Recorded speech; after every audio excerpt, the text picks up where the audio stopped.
Non ideal solution आपको पता है रियल सोल्यूशंस होते हैं, जैसे नाइट्रिक एसिड को पानी में डिज़ोल्व कर दिया, सल्फ्यूरिक एसिड को पानी में डिज़ोल्व कर दिया। ये सारे जो हमारे पास हैं non ideal solution. Ideal behaviour जो है ना, वो तो बिल्कुल ही एक वो ऐसी आइडियल बिहेवियर है जिसको हर एक रियल सोल्यूशन फॉलो नहीं करते। A solution which is prepared from 2 और मोर कॉन्स्टिट्यूएंट। अब सोल्यूशन है, इसका मतलब है कि 2 या 2 से ज़्यादा चीज़ों से मिलकर बनेगा। And does not obey Raoult's law, जो राउल्ट्स लॉ को ओबे नहीं करेगा एट ऑल टेम्परेचर एंड कंसनट्रेशंस, वो हमारे पास कैसा सोल्यूशन होगा? नॉन आइडियल सोल्यूशन होगा।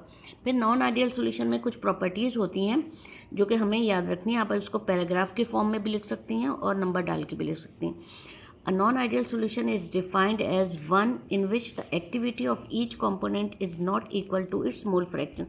Mole fraction हमारे पास क्या चीज़ है?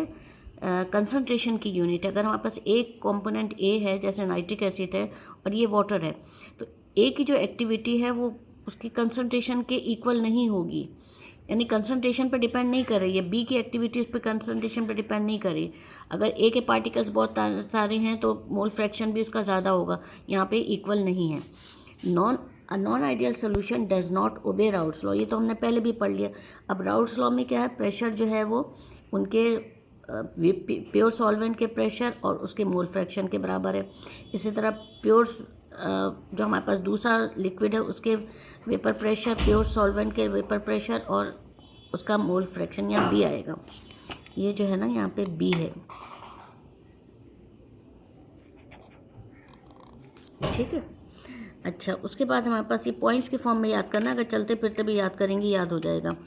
उसके बाद हमारे पास हमने यहाँ इज इक्वल टू नॉट लिखा है, इसका मतलब ओबे नहीं करा।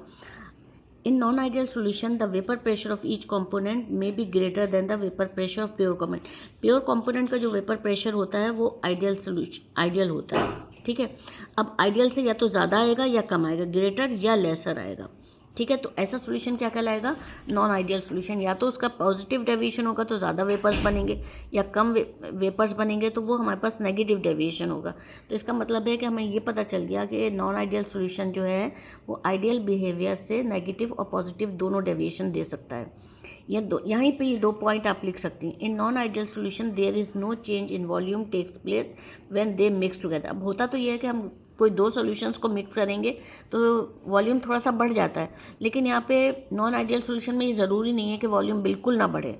इसमें तो ये कहा है कि आइडियल सोल्यूशन वो होता है कि जब हम उसको मिक्स करते हैं तो वॉल्यूम में कोई चेंज नहीं आता, लेकिन यहाँ पे वॉल्यूम में चेंज आता है, ठीक है। उसके बाद नेक्स्ट पॉइंट है, इन non ideal solution change in heat occurs when mixing 2 solution. अब जब हम 2 सॉल्यूशंस को मिक्स करेंगे उसमें हीट का कोई चेंज ही ना आए तो ये तो एक आइडियल बिहेवियर हुआ ना। तो लेकिन हम देखते हैं कि या तो हीट इवॉल्व होगी या एब्जॉर्ब होगी, या ना आइदर हीट इज़ इवॉल्व्ड और absorbed when 2 solutions are mix in case of non ideal solution. यहाँ पे अगर इज इक्वल टू 0 आ जाए and there is no change in heat तो हमारे पास आइडियल बिहेवियर होगा, यहाँ पे नहीं आ रहा। Non ideal solutions are real solutions, जो हमारे पास रियल है, नाइट्रिक एसिड वाटर का सोल्यूशन, सल्फ्यूरिक एसिड वाटर का सोल्यूशन, एसीटोन और ईथर का सोल्यूशन, ये हमारे पास पॉजिटिव और नेगेटिव डेविएशन यानी इनहिराफ करते हैं ये आइडियल बिहेवियर से। फिर ये इनकी एग्जांपल्स है। तो ये पूरा एक आप मिला के भी लिख सकती हैं और पॉइंट्स में भी लिख सकती हैं, तो ये भी नोट में आएगा, शॉर्ट नोट में आएगा।